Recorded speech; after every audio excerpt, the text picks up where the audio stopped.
Hello, maayong adlaw mga master. So karong adlaw maoy soft opening sa atong bukas or bagong urgent care and ambulatory services. In short, mao ning gitawag nga mini hospital. So diri lang ni mga master sa atong lungsod sa Sagay, no. Ang location ani ground floor sa atong new municipal building. So diri sa atong lungsod sa Sagay, no, poblasyon Sagay Camiguin. So ugma mga master, no, mo open ni siya 6 a.m. from 10 p.m. So aduna tay resident doctor diri from Camiguin General Hospital nga diri gi-assign mga master. So pwede na diri magpa-check up. Then napod ilang laboratory diri. Pwede na ka magpa-laboratory sa imong dugo diri mga master. So napod sila diri X-ray o ultrasound. So pwede na diri. So dako ni master nga opportunity nato nga mga taga Sagay na nadiri na butang sa atong lungsod ang itawag nila nga bukas or mini hospital.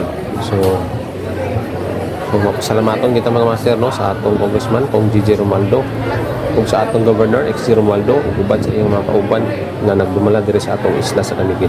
Sapod atong pasalamatan atong mga local official, no, led by Honorable Joseph Guwayan, atong municipal mayor, kay kini sila mauni gyud ni ang ganing kamot nga matuman gini nga project. So diri ra ko to mga master, daghang salamat and God bless us all. Fish be with you mga master. Bye bye.